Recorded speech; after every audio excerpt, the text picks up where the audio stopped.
2008년 1월 영하 5도의 매서운 추위가 덮친 춘천 효자동. 방학을 맞아 고향에 온 19살 대학생 이보람 씨가 친구들과 잠을 자던 구옥 빌라에서 하룻밤 새 흔적도 없이 사라졌습니다. 그런데 방 하나와 두꺼운 패딩, 휴대전화는 방 안에 그대로 남아 있었습니다. 더 이상한 건 불과 3미터 옆에서 자던 친구들이 단 한 번의 비명조차 듣지 못했다는 겁니다. 가장 충격적인 건 강제 침입 흔적이 없는 현관 손잡이에서 낯선 유전자가 그녀의 베개에서는 콩알만한 핏자국이 발견되었다는 사실입니다. 그로부터 10달 뒤 굳게 닫혀있던 수사는 한 통의 익명 전화로 기막힌 전환점을 맞습니다. 그리고 현장의 유전자는 전혀 예상치 못한 네 살배기 아이의 핏줄로 연결되며 충격적인 진실을 드러냅니다. 대체 그날 밤 무슨 일이 일어난 걸까요? 왜 아이의 유전자가 단서가 된 걸까요? 누가 그녀를 데려간 걸까요? 본 영상은 실제 사건을 바탕으로 재구성되었으며 일부 내용은 각색되었습니다. 구독과 좋아요는 사건을 파헤치는데 큰 힘이 됩니다. 영상 끝에 저와 같은 결론에 이르실지 궁금합니다. 2008년 1월 강원도 춘천. 겨울밤 공기는 들이마실 때마다 폐를 찌를 듯 매섭고 차가웠습니다. 짙은 어둠 속 입술을 달싹일 때마다 하얀 입김이 허공에 맺혔다가 이내 흩어지던 날. 자정 무렵 바깥 기온은 이미 영하 5도를 가리키고 있었습니다. 19살 이보람 씨, 서울에서 대학 1학년을 막 마친 그녀는 짧은 겨울방학을 맞아 고향인 춘천으로 내려온 참이었습니다. 보람 씨는 늘 남을 먼저 챙기는 다정하고 속이 깊은 학생이었습니다. 나중에 대학교 졸업하면 시골 아이들을 위한 무료 심리 상담소를 꼭 열고 싶어 그녀가 친구들에게 버릇처럼 털어놓던 소박하고도 간절한 꿈이었습니다. 1월 19일 저녁. 춘천 효자동의 한 작은 공연장. 친구들과 어울려 음악을 듣던 보람 씨는 지독한 감기 기운 탓에 먼저 자리에서 일어났습니다. 홀로 어두운 골목을 걸어 도착한 곳은 친구들이 모여 살던 효자동의 낡은 구옥 빌라.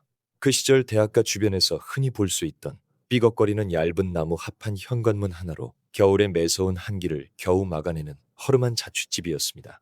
빌라 안에는 좁은 방이 하나뿐이었습니다.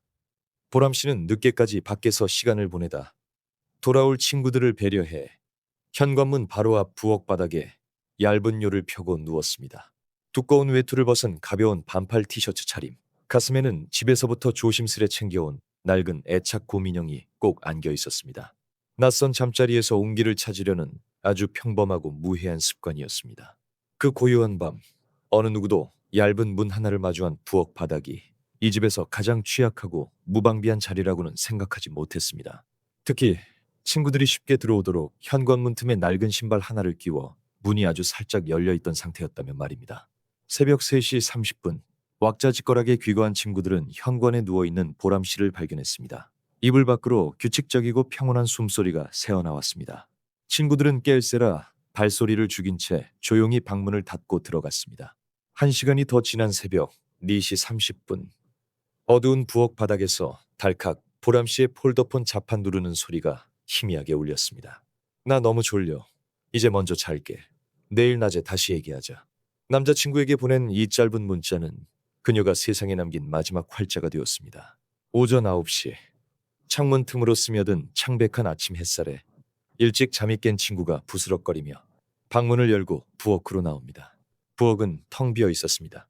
바닥에 깔린 얇은 요에는 아직 사람의 희미한 체온이 배어 있었습니다. 하지만 그녀의 몸을 덮고 있던 이불은 바닥 한 구석에 덩그러니 내팽개쳐져 있었습니다. 현관 옆 낡은 신발장 위, 그곳에는 눈길을 걷기 위해 챙겨왔던 보람 씨의 무거운 털부치가 그대로 놓여 있었습니다.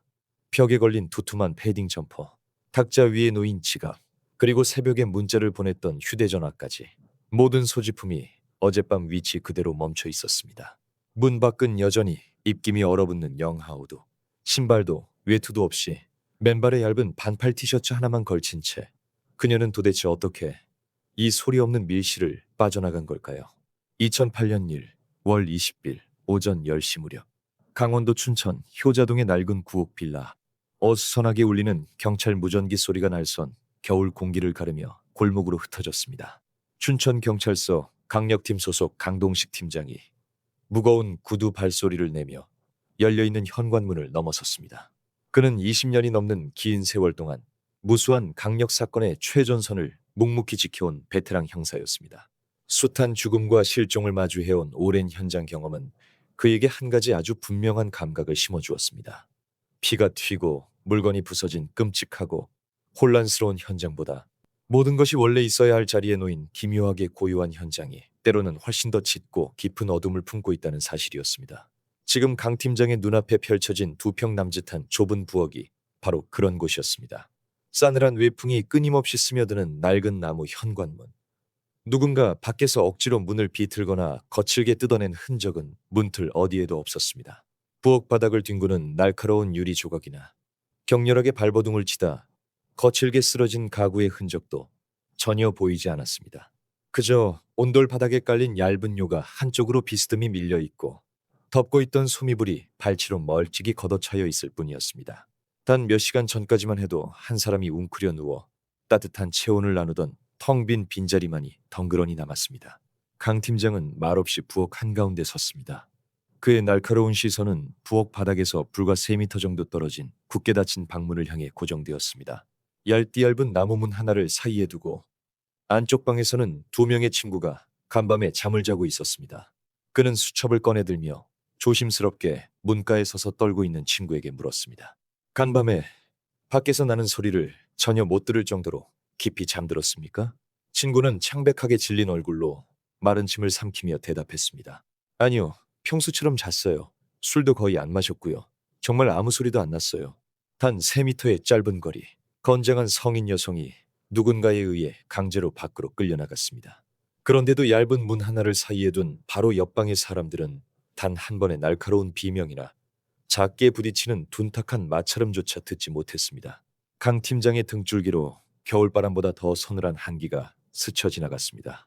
곧이어 하얀 방진복을 입은 국립과학수사연구원의 과학수사대 요원들이 무거운 장비 가방을 들고 부엌으로 들어왔습니다.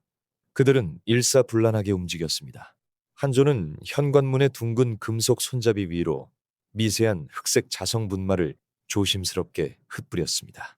다른 한조는 멸균된 하얀 면봉을 꺼내어 차가운 손잡이 표면 전체를 꼼꼼하고 빈틈없이 문지르며 눈에 보이지 않는 미세한 세포 시료를 채취했습니다. 얼마 뒤 나온 지문 감식 결과는 실망스러웠습니다. 여러 사람의 지문이 겹겹이 뭉개져 있어 누구의 것인지 명확히 식별하기 어려웠습니다. 하지만 시료를 채취해 분석한 국과수의 DNA 결과는 달랐습니다. 매끄러운 손잡이 표면에서 이 자취방을 방문한 적 없는 완전히 낯선 남자의 DNA 시료가 선명하게 검출된 것입니다. 이것은 조용한 침입자가 남긴 유일한 생물학적 서명이었습니다. 그리고 이내 현장의 기묘한 고요함을 산산조각 내는 작지만 소름 끼치는 단서 하나가 추가로 발견되었습니다. 보람 씨가 머리를 베고자 하던 얇은 베개의 구성 모서리, 그곳에 콩알만한 크기의 검붉은 얼룩이 깊게 스며들어 있었습니다. 유일하게 남겨진 타액이 섞인 작은 핏자국이었습니다.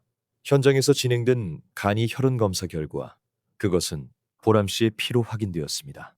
이것은 누군가 그녀가 찰나의 비명조차 지르지 못하도록 어둠 속에서 묵직한 힘으로 베개를 얼굴 위로 강하게 짓눌렀다는 무언의 잔혹한 증거였습니다. 낯선 남자의 DNA가 묻은 금속 손잡이, 숨을 틀어막은 흔적이 고스란히 담긴 작은 핏자국, 그리고 문 하나를 사이에 두고도 아무도 듣지 못한 완벽한 침묵. 심지어 이 오래되고 후미진 구옥 빌라 골목에는 방범용 카메라가 드문드문 설치되어 있을 뿐이었습니다. 짙은 사각지대에 가려진 탓에 사건 당시 범인의 동선을 쫓을 만한 유의미한 영상은 단 하나도 남아있지 않았습니다. 흔적 없는 유령이 다녀간 것 같은 이 서늘하고 조용한 밀실에서 수사팀은 자신들이 지금껏 겪어보지 못한 가장 치밀한 포식자와 마주했음을 직감했습니다. 2008년 1월 20일 춘천경찰서 내부, 강동식 팀장이 흔적 없는 현관문 앞에서 벽에 부딪혀 있던 바로 그 시각. 형사과 사무실, 반대편 복도 끝 좁고 낡은 성범죄 수사팀 사무실. 오수진 형사는 차갑게 식어버린 종이컵을 만지작거리며 낡은 서류철을 들여다보고 있었습니다. 2007년 하반기에 강원대학교 인근 학생과 주변에서 최소 2건의 미제 사건이 연달아 발생했습니다. 피해자는 모두 늦은 밤 홀로 어두운 골목을 걷던 여대생들이었습니다. 차가운 어둠 속에서 불쑥 나타난 가해자는 피해자의 입을 막고 무자비한 폭력을 휘두른 뒤 목격자도 지문도 남기지 않은 채 짙은 그림자 속으로 감쪽같이 사라졌습니다. 하지만 범인이 현장에 남기고 간 단 하나의 생물학적 흔적, 바로 DNA 시료가 국립과학수사연구원 데이터베이스에 미제 상태로 덩그러니 보관되어 있었습니다. 범인은 현장을 떠나기 전 매번 피해자의 가장 사적인 물건 하나를 전리품처럼 골라 주머니에 챙겨갔습니다. 그것은 오 형사가 수사 기록을 덮은 뒤에도 결코 뇌리에서 지울 수 없었던 그놈만의 기괴하고도 소름 끼치는 표식 행동이었습니다. 오 형사는 몇 달째 이 낯선 DNA의 진짜 주인을 찾기 위해 밤낮 없이 매달리고 있었습니다. 수십 건의 관내 전과자 기록을 밤을 새워가며 수없이 뒤적였지만 시스템은 깜빡이는 모니터 위로 늘 불일치라는 건조한 에러 메시지만을 뱉어낼 뿐이었습니다. 2008년 1월 20일 늦은 오후, 무거운 정적을 깨고 사무실 한 구석에 놓인 낡은 팩시밀리에서 날카로운 기계음이 울렸습니다. 징 하는 거친 마찰음과 함께 하얀 종이 한 장이 천천히 기계 밖으로 밀려 나왔습니다. 국과수에서 보낸 긴급 교차 감식 결과표였습니다. 기계에서 막 빠져나와 여전히 미지근한 열기가 남아있고 특유의 시큼한 잉크 냄새가 훅 끼치는 팩스 용지. 오 형사는 자리에서 일어나 그것을 조심스레 집어들었습니다. 종이 위를 훑어내리던 그녀의 시선이 특정 숫자의 배열에서 한 번, 그리고 숨을 멈추고 다시 한 번 머물렀습니다. 두 눈동자가 미세하게 떨렸습니다. 그녀는 팩스 용지를 꽉 쥔 채 자리에서 벌떡 일어났습니다. 매서운 겨울바람이 스며들어 차가운 공기가 맴도는 낡은 타일 복도를 챙걸음으로 가로질러 강력팀 사무실을 향해 곧장 걸어갔습니다. 문을 거칠게 밀고 들어선 그녀는 책상에 앉아 턱을 괴고 굳어있던 강 팀장 앞으로 말없이 다가갔습니다. 오 형사는 아무런 부연 설명조차 하지 않았습니다.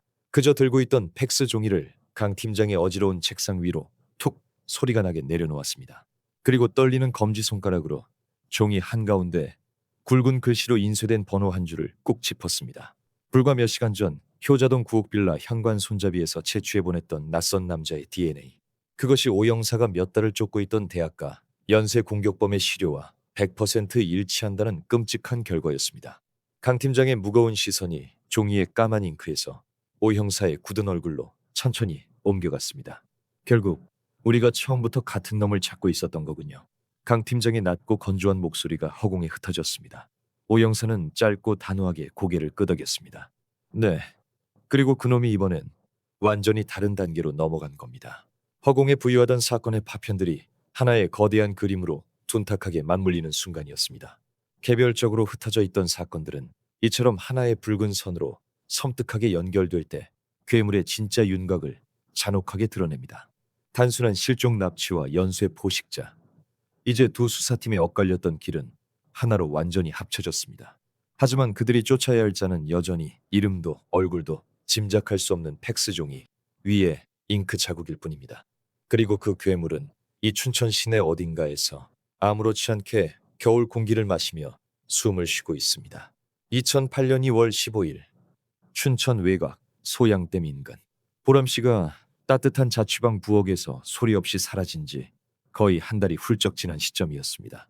매서운 겨울, 칼바람이 끝없이 불어왔습니다. 바람은 꽁꽁 얼어붙은 흙바닥과 마른 억새를 때리고 방치된 붉게 녹슨 철제 건축 자재들 사이를 날카로운 소리를 내며 긁고 지나갔습니다. 인적조차 드무니 황량하고 차가운 공터에서 주변을 정리하려던 한 작업자의 발걸음이 뚝 멈췄습니다. 그의 시선이 닿은 곳은 흙먼지를 뒤집어 쓴 채 바스락거리는 낡은 농업용 비닐더미 아래였습니다. 그 허름한 쓰레기 더미 틈새로 창백하게 얼어붙은 사람의 맨발이 삐져나와 있었습니다. 폴리스 라인이 쳐지고 하얀 방진복을 입은 국과수 요원들이 도착했습니다. 싸늘한 바람이 부는 현장의 공기는 차가운 물을 끼얹은 듯 무겁게 가라앉아 있었습니다. 훼손된 시신의 신원은 이보람 씨로 최종 확인되었습니다. 사인은 질식, 억지로 숨을 틀어막힌 흔적이었습니다. 사인은 질식, 생을 마감한 시점은 납치되던 바로 그날 새벽이었습니다. 그녀는 그 추운 밤 집에서 멀리 벗어나기도 전에 이미 차가운 어둠 속으로 쓰러진 겁니다. 조용히 현장을 살피던 강동식 팀장의 시선이 어느 한 곳에 멈춰 굳어졌습니다. 시신 근처 흙먼지 속에 나뒹굴고 있는 익숙한 물건 하나. 그것은 보람 씨가 부엌 바닥에서 끝까지 끌어안고 잤던 낡고 부드러운 애착고 인형이었습니다. 낯선 잠자리에서 그녀에게 유일한 위안이자 안전의 상징이었던 그 포근한 인형. 하지만 범인은 그 곰인형으로 그녀의 입과 코를 강하게 내리눌렀습니다. 숨을 앗아간 잔혹한 도구가 되어버린 인형이 이제는 차가운 흙바닥에 버려져 있었습니다. 그녀가 생의 마지막 순간에 마주한 감각은 자신이 그토록 믿고 안도했던 소민영의 낯설고 거친 압박이었습니다. 하지만 수사팀을 진정으로 분노하게 만든 것은 따로 있었습니다. 등골을 서늘하게 만드는 기괴한 물건 하나가 시신 바로 옆에 의도적으로 놓여 있었습니다. 그것은 타인의 속옷이었습니다. 물론 보람 씨의 것이 아니었습니다. 확인 결과 그것은 실종 당일 얇은 방문 하나를 사이에 두고 잠들어 있던 룸메이트의 소지품이었습니다. 정작 그 친구는 자신의 물건이 사라진 줄조차 까맣게 모르고 있었습니다. 강 팀장은 얼어붙은 흙을 단단히 딛고 서서 턱을 꽉 깨물었습니다. 그는 이 끔찍한 배치가 의미하는 바를 즉각적으로 직감했습니다. 이것은 단순한 충동적 범행이 결코 아니었습니다. 괴물은 좁고 어두운 부엌에서 조용히 한 사람의 숨을 거두게 한 뒤에도 곧바로 달아나지 않았습니다. 곤동적, 오히려 닫힌 방문 앞을 유유히 서성거렸습니다. 3미터 너머에서 잠든 이들의 숨소리를 들으며 사적인 공간을 뒤지고 전리품을 고르는 기괴한 여유를 부렸던 겁니다. 실수가 아닙니다. 이건 우리한테 똑똑히 보라고 남긴 놈의 메시지입니다. 강 팀장이 억눌린 끓는 목소리로 곁에 선 형사에게 낮게 읊조렸습니다. 자신은 그 좁은 집안에 생각보다 훨씬 오래 머물렀고 들킬지도 모른다는 공포 따위는 전혀 없었다는 오만하고도 잔혹한 선언. 그는 수사팀을 비웃기라도 하듯 완전히 다른 사람과 연결되는 끔찍한 증거를 현장에 버젓이 남겼습니다. 하지만 그 조롱 섞인 증거는 수사팀에게 또 다른 서늘한 진실 하나를 명확히 가리키고 있었습니다. 범인은 그날 밤 우발적으로 들어온 것이 아닙니다. 그는 얇은 벽 너머에 도대체 누가 자고 있었는지, 그 집안에 누가 사는지 이미 정확히 알고 있었다는 뜻입니다. 2008년에 매서운 눈이 녹아내리고 숨막히는 무더운 여름이 춘천을 무겁게 덮쳤습니다. 계절은 무심히 제 색깔을 바꾸며 흘러갔지만 이보람 씨의 시간은 여전히 그해 1월의 차가운 부엌 바닥에 처참하게 멈춰 있었습니다. 강동식 팀장의 좁은 책상 위 퀴퀴하고 묵은 종이 냄새를 풍기는 서류철의 두께만 의미 없이 나날이 두꺼워져 갔습니다. 수사팀은 효자동 일대를 그야말로 이잡듯 샅샅이 뒤졌습니다. 반경을 조금씩 넓혀가며 인근에 거주하는 남성 3,000명의 타액 시료를 힘겹게 채취했습니다. 끝없는 야근과 더위 속에서 형사들의 셔츠는 땀으로 흠뻑 젖기 일쑤였습니다. 하지만 국과수에서 차례대로 돌아온 3,000개의 감식 결과지는 모두 잔인하게도 동일한 단어 하나만을 반복해서 가리키고 있었습니다. 불일치. 강 팀장에게는 하나의 강박적인 버릇이 생겼습니다. 주말마다 그 달고 다른 낡은 서류철을 챙겨 집으로 돌아가는 것이었습니다. 낡은 가죽 가방에 묵직한 무게감. 서류를 텅 빈 사무실에 홀로 두고 오는 날이면 그는 밤새 단 한숨도 제대로 잘 수 없었습니다. 매미의 날카로운 울음소리가 끈적한 밤 공기를 채우던 7월의 어느 늦은 밤. 어두운 거실, 희미한 노란 스탠드 조명 아래서 강 팀장은 효자동 지도를 뚫어져라 짚어 내려갔습니다. 사건 현장에서 반경 500m 이내. 아란지. 그는 한겨울 꽁꽁 언 땅에서는 야외 기초공사가 사실상 불가능하다는 점에 착안해 다른 목록을 집요하게 뒤졌습니다. 바로 그 시기 동네의 실내 리모델링과 건물 내부 수리 작업에 투입되었던 일용직 작업자 명단이었습니다. 그의 시선이 눈에 띄는 4개의 수리팀 목록에 조용히 멈췄습니다. 명부상으로는 결근자 없이 인원이 꽉 차 있는데 강 팀장은 거칠어진 수염을 쓸어내리며 혼잣말을 중얼거리고는 빨간 펜으로 둥글게 동그라미를 쳤습니다. 일용직 교대 근무의 특성상 서류에는 절대 남지 않는 보이지 않는 인력의 틈이 반드시 존재하기 마련입니다. 하지만 당장 그 틈을 파고들 뚜렷한 물증이 없었기에 그는 마른 세수를 하며 붉은 잉크 자국만 남긴 채 서류를 다시 덮어야만 했습니다. 시간은 흩어진 증거를 지우는 것이 아니라 남겨진 사람의 마음을 서서히 닳게 만듭니다. 춘천 시내의 낡고 작은 세탁소. 쉴 새 없이 돌아가는 대형 건조기에 윙윙거리는 둔탁한 백색 소음 속에서 보람 씨의 어머니는 말없이 코를 찌르는 세제 냄새를 맡으며 낡은 옷감의 주름을 다림질했습니다. 그녀는 매일 저녁 가족이 모이는 좁은 식탁에 그리고 며칠 전 지나간 명절에도 늘 빈 밥그릇 하나를 더 올렸습니다. 하얀 사기 그릇과 덩그러니 놓인 차가운 은수저. 가족 중 그 누구도 그 텅 빈 자리에 대해 입 밖으로 소리내어 묻지 않았습니다. 그리고 그 누구도 감히 먼저 그 그릇을 치우지 못했습니다. 이 노태에 하얗게 식어가는 밥 위로 무겁게 얹힌 짙은 침묵만이 남겨진 이들이 할 수 있는 가장 깊고 아픈 애도였습니다. 가을의 서늘한 바람이 쓸쓸하게 지나가고 거리에 다시 차가운 서리가 하얗게 내려앉기 시작한 2008년 11월. 단서가 모두 말라붙어 잿더미처럼 차갑게 사그라지던 수사팀에 전혀 예상치 못한 아주 작은 불씨 하나가 날아들었습니다. 춘천경찰서 112 종합상황실. 숨소리조차 드문 조용한 자정 무렵 정막을 깨고 전화벨이 날카롭게 울렸습니다. 수화기 너머로 미세하게 떨리며 들려온 것은 어느 여성의 목소리였습니다. 누군가 엿들을까 극도로 두려워하는 듯 숨을 죽인 채 잔뜩 억눌린 쇳소리가 스피커를 타고 흘러나왔습니다. 제가 아는 사람이 있는데요. 그 사람 트럭에서 이상한 걸 봤어요. 오랜 정적을 찢고 걸려온 익명의 한 통의 전화. 그것은 굳건하게 잠겨있던 괴물의 문을 마침내 열어젖히는 단 하나의 열쇠였습니다. 2008년 11월 춘천경찰서 112 종합상황실. 숨소리조차 잦아든 깊은 밤, 허공을 가르며 날카롭게 울린 전화 한 통이 얼어붙었던 수사의 숨통을 트이게 했습니다. 수화기 너머로 들려오는 익명의 여성 목소리는 공포에 질려 잘게 떨리고 있었습니다. 마치 곁에 누군가 들을까봐 입술을 수화기에 바짝 붙이고 말하듯 억눌린 쇳소리가 미세한 자분과 섞여 흘러나왔습니다. 그녀는 한 문장을 간신히 뱉고는 길게 숨을 고르는 아슬아슬한 멈칫거림을 거듭 반복했습니다. 제가 아는 지인이 만나는 남자가 있는데요. 며칠 전 그 사람의 낡은 현대 포토트럭 적재함을 무심코 열었다가 구석에 처박힌 흙먼지 묻은 헝겊 주머니를 하나 발견했어요. 주머니 끈을 풀어보니까 그 안에 입던 여자 속옷이 가득 들어 있었어요. 확인해보니 제 지인의 것은 단 하나도 없었고요. 여성은 오랜 시간 무거운 공포와 의심 속에 짓눌려 억지로 침묵해왔습니다. 하지만 춘천 시내를 발칵 뒤집어 놓은 이보람 씨의 이름이 연일 뉴스 화면에 오르내리자 더 이상 끔찍한 죄책감을 외면하며 입을 다물고 있을 수만은 없었다고 털어놓았습니다. 제보가 가리킨 낯선 이름은 조태수. 나이는 27세. 그는 효자동 일대의 낡은 건물들을 돌며 건설 현장과 수리 보수 작업을 전전하던 일용직 노동자이자 해병대 출신이었습니다. 2008년 당시 춘천 같은 좁고 보수적인 지역 사회에서 해병대 출신이라는 타이틀은 단순한 병역의 의미를 훌쩍 넘어섰습니다. 짐을 든 동네 어르신들에게 먼저 다가가 거뜬히 짐을 들어주고 싹싹하게 고개를 숙여 인사를 건네는 튼튼하고 성실한 청년. 그것은 주변 사람들의 모든 의심을 완벽하게 차단해주는 두껍고도 정교한 사회적 가면이었습니다. 조태수는 그 가면이 주는 맹목적인 신뢰의 무게를 누구보다 잘 알고 있었고 어둠 속에서 철저하게 그것을 이용했습니다. 하지만 수사팀이 파헤친 그의 진짜 과거는 정반대의 얼굴을 하고 있었습니다. 그는 과거 여자친구들을 무자비하게 폭행해 상해를 입힌 어두운 전력이 있었습니다. 수사팀의 등골을 소름 끼치게 만든 사실은 따로 있었습니다.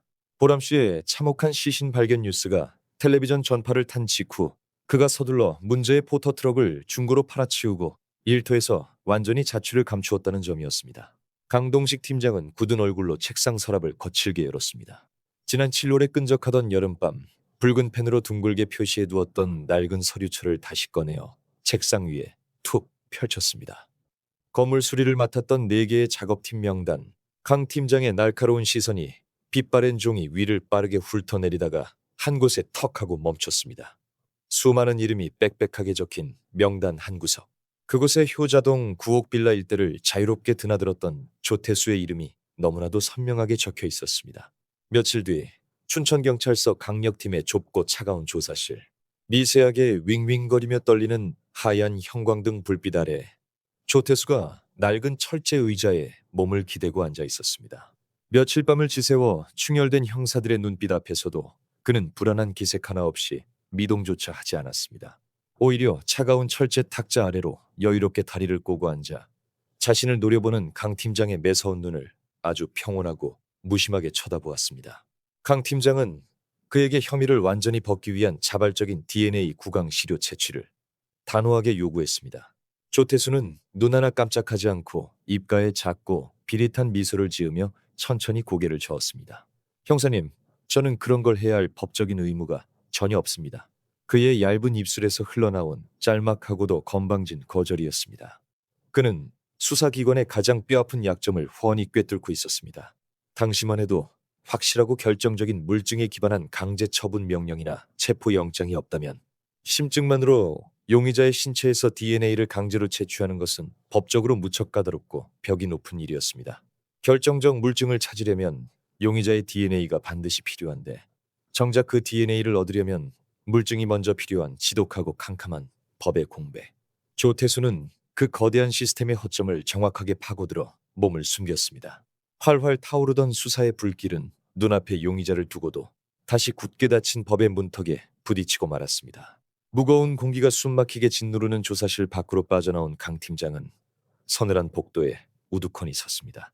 그는 거칠어진 뺨을 마른 두 손으로 쓸어내리며 깊고 뜨거운 숨을 토해냈습니다. 이대로 저 오만한 괴물을 다시 세상 밖으로 무사히 걸어나가게 놓아줄 수는 절대 없었습니다. 그는 꽉 쥔 주먹을 펴고 강력팀 사무실로 발걸음을 돌려 조태수의 빳빳한 신원 기록 서류를 쫙 펼쳤습니다. 그리고 조태수 본인의 인적 사항이 아닌 그의 가족 관계가 빼곡히 적힌 다음 페이지로 천천히 종이를 넘겼습니다. 2008년 11월 춘천 시내 외곽의 한 작고 낡은 다세대 주택. 조태수에게는 그가 스스로 만들어 놓고도 까맣게 잊어버린 또 다른 문이 하나 있었습니다.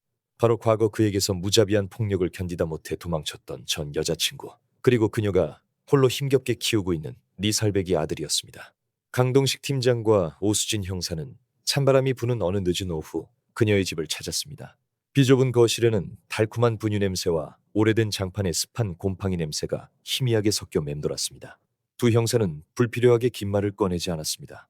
그저 솔직하고 무겁게 아이의 아버지가 끔찍한 살인사건에 연루되었을 가능성이 매우 높으며 이를 명확히 확인하기 위해 아이의 입안 점막 시료가 아주 조금 필요하다고 말했습니다. 여자는 차가운 거실 바닥에 주저앉아 오랫동안 무거운 침묵을 지켰습니다. 그녀의 삶은 이미 한번 그 남자에게 무참히 부서진 적이 있었습니다. 간신히 도망쳐 나와 아이와 단둘이 쌓아올린 이 작고 위태로운 일상이 또다시 그 그림자에 덮이는 것이 몹시 두려웠을 겁니다. 그녀의 흔들리는 시선이 방 한구석에서 놀고 있는 작은 아이의 뒷모습에 길게 머물렀습니다. 하지만 이내 미세하게 떨리던 그녀의 두 손이 멈추고 꾹 담은 입술과 함께 천천히 고개를 끄덕였습니다. 동의서에 서명해 주셔야 합니다. 이 절차가 반드시 필요합니다.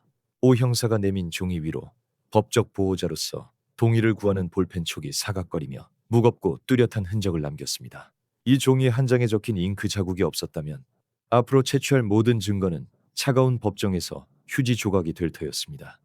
서명이 끝난 뒤에야 오 형사가 조심스러운 발걸음으로 아이에게 다가갔습니다. 아이는 낡은 노란 장판 위에서 알록달록한 원목 블록을 이리저리 겹쳐 쌓으며 놀고 있었습니다. 달그락거리는 맑고 경쾌한 나무 소리. 경찰복을 입은 어른들이 다가가도 아이는 집안을 짓누르는 무거운 공기를 전혀 알지 못한 채 그저 해맑았습니다. 오 형사가 멸균된 하얀 얇은 면봉을 꺼내어 아이의 작고 따뜻한 입안 쪽 점막을 부드럽게 한번 문질렀습니다. 아이는 두 눈을 동그랗게 뜨고 형사의 얼굴을 올려다 보았습니다. 그저 낯선 이모가 해주는 재미있는 병원 놀이라고 생각하는 듯 작게 웃음을 터뜨렸습니다. 가장 순수하고 무해한 일상의 공간에서 가장 참혹한 범죄의 꼬리를 밟는 결정적인 시료가 채취되는 아득한 대비의 순간이었습니다. 채취된 시료는 즉시 굳게 밀봉되어 국과수로 긴급 송부되었습니다. 그로부터 피말리는 사흘 뒤 2008년 11월의 몹시 춥고 건조한 밤, 짙은 어둠이 묵직하게 깔린 춘천경찰서 강력팀 사무실에는 오직 강 팀장만이 자리를 지키고 있었습니다. 정막이 흐르던 고요한 밤 공기를 날카롭게 찢고 구석에 놓인 낡은 팩스 기계가 증하는 거친 마찰음을 길게 토해냈습니다. 미지근한 열기를 품은 얇은 종이 한 장이 붉은 불빛을 깜빡이며 천천히 기계 밖으로 미끄러져 내려왔습니다. 강 팀장이 빳빳한 종이를 조심스레 집어들었습니다. 코끝을 찌르는 매캐한 잉크 냄새, 결과지에 적힌 숫자는 간결하고도 폭발적이었습니다. 오수진 형사가 그토록 쫓던 성폭행범의 시료이자 효자동 9억 빌라 현관 손잡이에서 검출된 낯선 남자의 DNA는 당연하게도 니사라이의 것과는 일치하지 않았습니다. 하지만 두 DNA의 복잡한 배열은 직계 혈족의 뚜렷한 특징을 완벽하게 공유하고 있었습니다. 부자 관계일 확률 99.9%, 강 팀장은 팩스 용지를 어지러운 책상 위에 가만히 내려놓았습니다. 캄캄한 사무실에 홀로 앉아 그는 가슴 깊은 곳에서 끓어오르는 무거운 숨을 길게 내쉬었습니다. 조태수는 범행 직후 서둘러 차를 팔고 현장을 떠났습니다. 경찰 앞에서는 뻔뻔하게 법의 허점을 예리하게 찌르며 자신의 모든 문을 완벽하게 걸어 잠갔다고 오만하게 믿었을 겁니다. 하지만 그는 치명적인 실수를 저질렀습니다. 괴물인 자신과 피를 나눈 생명이라는 가장 지울 수 없는 결정적인 증거를 스스로 세상에 남겨두었다는 사실을 말입니다. 절대 무너지지 않을 것 같던 뻔뻔한 가면에 마침내 결정적인 균열이 쩍하고 갈라졌습니다. 다음 날 아침, 강 팀장의 낡은 책상 위로 조태수의 이름이 선명히 적힌 체포영장이 무겁게 떨어졌습니다. 2008년 11월 말, 춘천 외곽의 한 흙먼지 날리는 공사 현장. 시끄러운 중장비의 기계 소음과 살을 에이는 차가운 겨울바람이 거칠게 뒤섞인 현장 한가운데로 강동식 팀장이 묵묵히 걸음을 옮겼습니다. 조태수는 보람 씨의 시신이 댐 인근에서 발견된 직후 경찰의 좁혀오는 수사망을 피해 원래 일하던 효자동을 떠나 인적이 드문 이곳 외곽의 새로운 현장으로 일터를 옮긴 상태였습니다.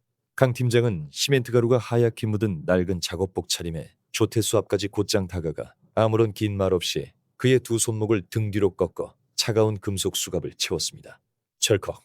둔탁하고 날카로운 금속음이 주변의 탁한 공기를 갈랐습니다.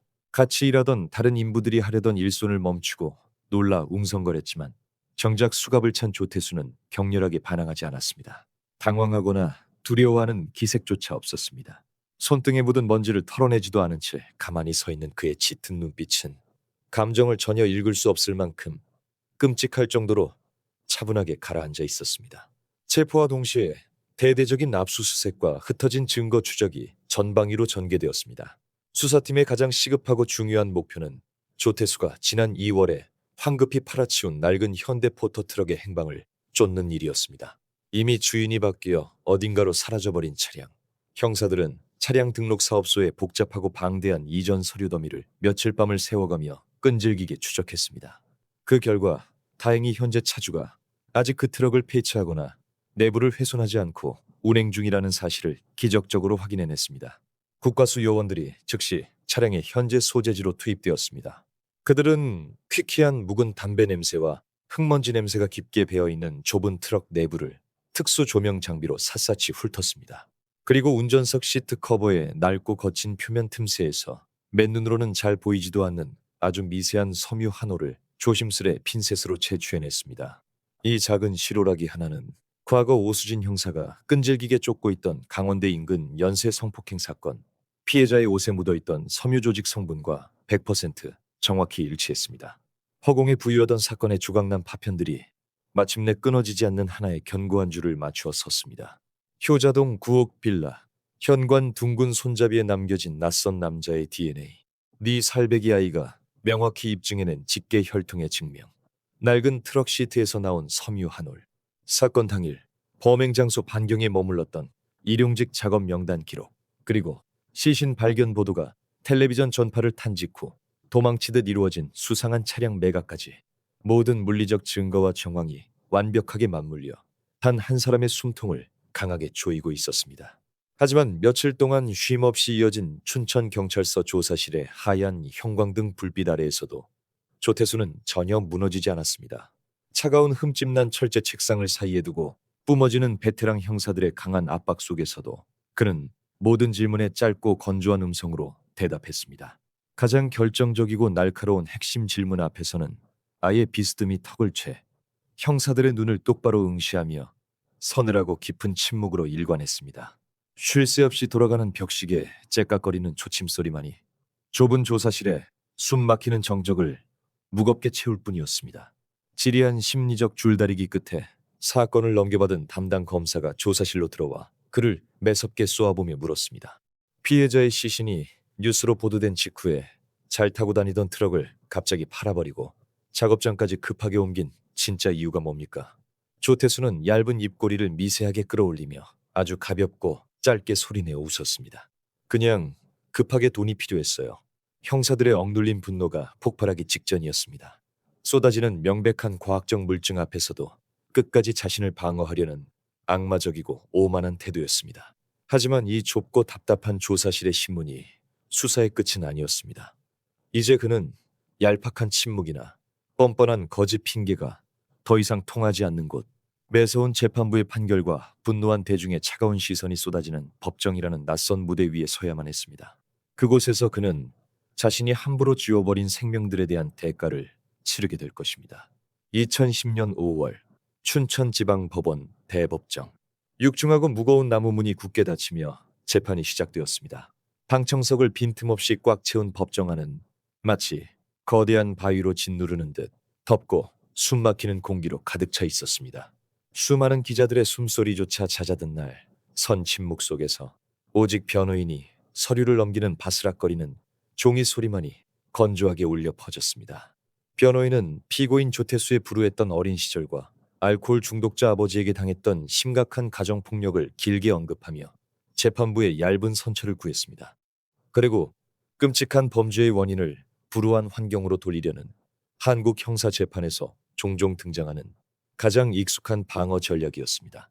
하지만 재판부는 단호하게 선을 그었습니다. 검은 법복을 단정하게 여민 재판장이 꼿꼿한 자세로 마이크 앞에 가까이 다가섰습니다. 피고인 조태수에게 법정 최고형인 사형을 선고합니다. 주문이 낭독되는 순간 무겁게 가라앉아 있던 법정에 일순간 서늘한 정적이 내려앉았습니다. 2007년부터 2008년까지 이어진 끔찍한 연쇄 성폭행과 핏기 없는 계획적 살인. 재판부는 잔혹한 혐의 대부분을 인정하며 가장 무거운 사형을 선고했습니다. 그런 각오런저 그리고 나머지 추가 죄목들에 대해서도 법정형에 따라 징역형을 엄격하게 병과했습니다. 그러나 그 무섭고 무거운 판결의 무게 앞에서도 피고인석에 꼿꼿이 앉은 조태수는 눈동자 하나 흔들리지 않고 무표정한 얼굴을 끝까지 유지했습니다. 하지만 이 단호한 판결문 뒤에는 묵직하고도 차가운 법의 이면이 존재했습니다. 대한민국은 1997년 12월 이후 단 한 건의 사형도 실제로 집행하지 않았습니다. 두꺼운 법전 위에는 사형제도가 여전히 시퍼렇게 살아 숨쉬고 있었지만 실제 집행은 기약 없이 무기한 연기되는 실질적 사형 폐지 국가였습니다. 조태수의 생명은 끝내 강제로 거두어지지 않을 것입니다. 그는 볕이 닿지 않는 좁고 서늘한 철창 독방 안에서 세상과 완전히 격리된 채 그저 의미 없는 호흡을 뱉어내며 늙어갈 것입니다.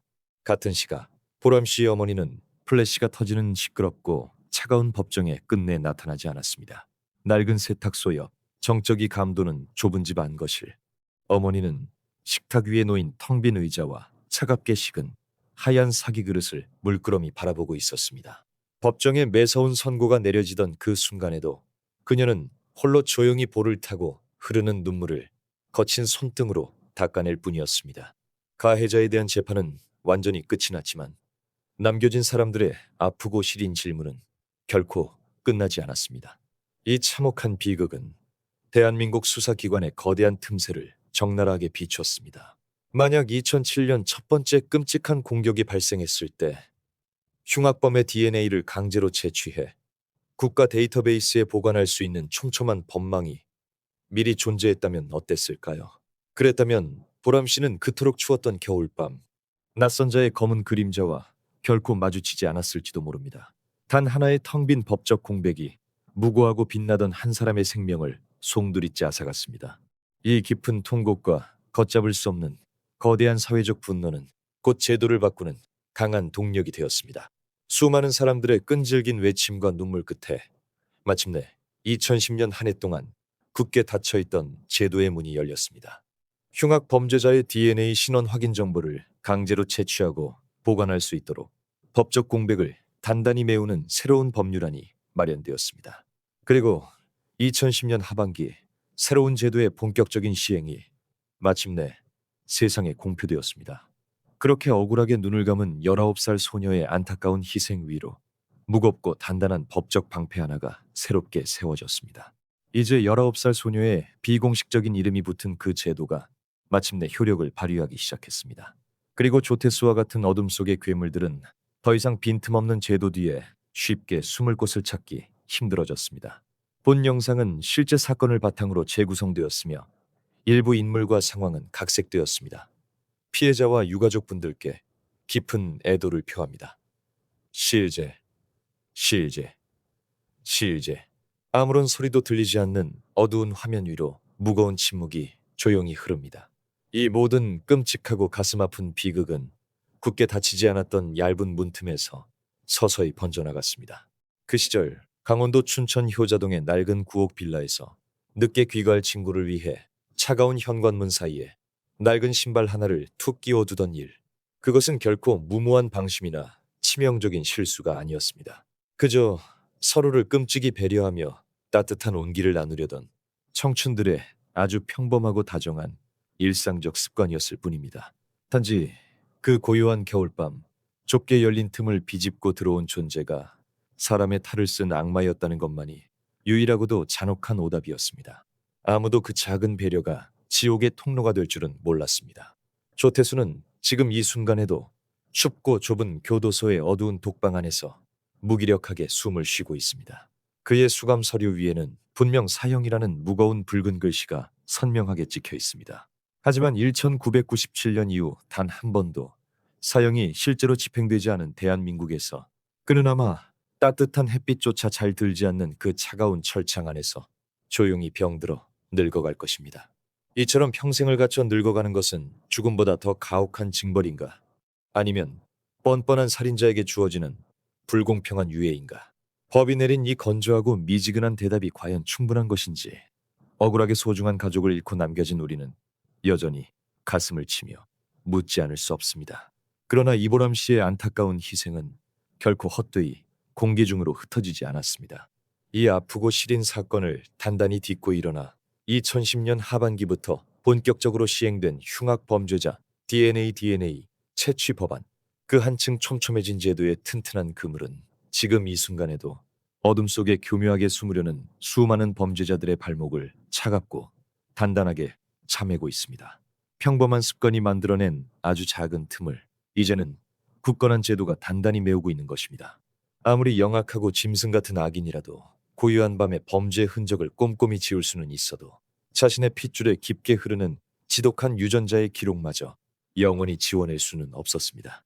오늘 우리가 마주한 이 서늘하고 묵직한 사건 파일 앞에서 여러분은 과연 어떤 생각이 드셨습니까? 평생을 좁은 방에 갇혀 지내는 사형수의 삶은 죽음보다 더 고통스러운 죗값일까요? 아니면 온당치 못한 자비일까요? 여러분의 묵직한 생각과 깊은 의견을 아래 댓글창에 남겨주시기 바랍니다.